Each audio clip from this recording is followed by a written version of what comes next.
নবী সাল্লাল্লাহু আলাইহি ওয়াসাল্লাম জীবনের শেষের দিকের ঘটনা, তিনি মসজিদে বসে আছেন। কোন মসজিদ? মসজিদে নববী। কোন মসজিদ? নববী। এখন একজন ব্যক্তি আসলেন, এই ব্যক্তির গায়ের জামাটা অত্যন্ত সাদা ধবধবা, চুলগুলো কুচকুচে কালো, এবং তাকে দেখে মুসাফির মনে হচ্ছে না, খুব টিপটাপ পরিপাটি একজন মানুষ ঢুকলেন, সুদর্শন। এসে নবী সাল্লাল্লাহু আলাইহি ওয়াসাল্লামের হাঁটুর সাথে হাঁটু লাগিয়ে দিয়ে বসে পড়লেন, যেমন করে আমরা আত্তাহিয়াতু লিল্লাহি ওই সময় বসি তাশাহুদের সময়, এইভাবে বসে তার দুই হাত নবী সাল্লাল্লাহু আলাইহি ওয়াসাল্লামের উরুর উপর রাখলেন। রেখে বলছেন, চারটা প্রশ্ন করছেন। কয়টা প্রশ্ন? প্রথম প্রশ্নই করছেন, ইয়া মুহাম্মদ, বলেন সাল্লাল্লাহু আলাইহি ওয়াসাল্লাম, আখবিরনি আনিল ইসলাম, হে নবী আমাকে ইসলাম সম্পর্কে বলুন। তখন নবীজি বলছেন, ইসলাম হচ্ছে আন তাশহাদা আল্লা ইলাহা ইল্লাল্লাহ ওয়া আন্না মুহাম্মাদান আবদুহু ওয়া রাসূলুহু। ইসলামের প্রথম বিষয় হচ্ছে তুমি আল্লাহই বিশ্বাস করবে, সাক্ষ্য দিবে আল্লাহ ছাড়া কোনো মাবুদ নাই, এবং মুহাম্মদ সাল্লাল্লাহু আলাইহি সাল্লাম আল্লাহর বান্দা এবং রাসূল। এরপর ওয়া আন তুকিমাস সালাহ, এরপর তুমি সালাত কায়েম করবে 5 ওয়াক্ত, ওয়া তুতিয়াজ যাকাত, তুমি যাকাত প্রদান করবে, ও তাসুম রমাদান, রমজান মাসে সওম বা রোজা রাখবে, এবং সামর্থ্য হলে তুমি হজ করবে। সামর্থ্য হলে হজ। এই 5টা হচ্ছে ইসলামের ভিত্তি। তখন যে প্রশ্ন করছে সেই ব্যক্তি বলছে, সাদাক্ত, আপনি সত্য বলেছেন। কি বলছেন?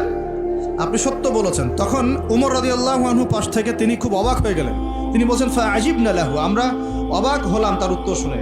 ইয়াসআলুহু ওয়া ইউসাদ্দিকুহু, সে নিজেই প্রশ্ন করলো আবার নিজেই উত্তর দিচ্ছে। নিজেই প্রশ্ন করলো ইসলাম কাকে বলে, আবার নিজেই বলছে সত্য বলেছেন আপনি। তার মানে কি উত্তর তার আগে থেকে জানা আছে? উত্তর তার আগে থেকে জানা আছে। তো সবাই অবাক হয়ে গেল। এরপর তিনি দ্বিতীয় প্রশ্ন করলেন, এইটা, ফাখবিরনি আনিল ঈমান, হে নবী আমাকে ঈমান সম্পর্কে বলেন। কি সম্পর্কে? ঈমান। এই যে গায়েব, গায়েব সম্পর্কে, ঈমান সম্পর্কে বলেন। কারণ ঈমান মানেই গায়েব। ঈমান মানে কি? গায়েব। দেখেন, ঈমানের 6টা পিলার নবীজি বললেন। কয় পিলার?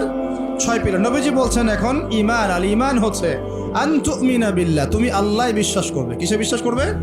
আল্লাহ। দেখা যায়? আল্লাহকে দেখা যায়? আল্লাহ গায়েব না? গায়েব। ওয়া মালাইকাতিহি, আল্লাহর ফেরেশতা মণ্ডলীর প্রতি বিশ্বাস করবে। দেখা যায়?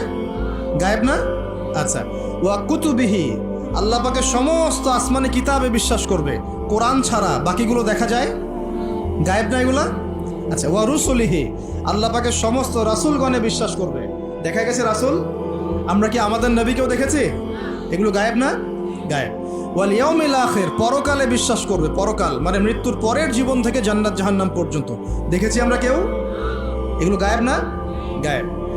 ওয়া আন তুমিনা বিল কদরি খায়রিহি ওয়া শাররিহি, এবং তুমি তাকদীর বা ভাগ্যের ভালো মন্দে বিশ্বাস করবে। ভাগ্যকে দেখা যায়? লাউহে মাহফুজ আল্লাহ পাক ভাগ্য লিখেছেন না? দেখা যায়? কেউ জানে আগামীকাল কি হবে? জানে না। এই যে ঈমানের 6টা পিলার, এই 6টা পিলারকে মুখে স্বীকার করতে হয়, মনে বিশ্বাস করতে হয়, কাজেও বাস্তবায়ন করতে হয়। এই 6টা পিলার কি চোখে দেখা যায়? মুত্তাকিদের বৈশিষ্ট্য কি? আল্লাযীনা ইউমিনুনা বিল গায়বি, এই যে 6টা গায়েব, এগুলোতে যারা বিশ্বাস করে তারা হলো মুমিন। তারা কি? সুবহানাল্লাহ। আচ্ছা, আর 2টা প্রশ্ন বলে সামনে যাই। তৃতীয় প্রশ্ন করলেন, আখবিরনি আনিল ইহসান, আমাকে ইহসান সম্পর্কে বলেন। তখন নবীজি বলছেন, ইহসান হচ্ছে আন তা'বুদাল্লাহা কাআন্নাকা তারাহ, তুমি এমনভাবে আল্লাহর ইবাদত করবে যেন তুমি আল্লাহকে দেখতে পারছো। বলেন সুবহানাল্লাহ। আল্লাহকে দেখা যায়? ওয়া ইল্লাম তাকুন তারাহ, তুমি যদি আল্লাহকে দেখতে না পারো, ফাইন্নাহু ইয়ারাক, তাহলে জেনে রাখবে আল্লাহ তোমাকে ঠিকই দেখছেন। দেখছেন না? এই কনসেপ্টটা, এই কনসিয়াসনেসের নাম হচ্ছে ইহসান, মানে আল্লাহকে হাজির নাজির জেনে ইবাদত করা।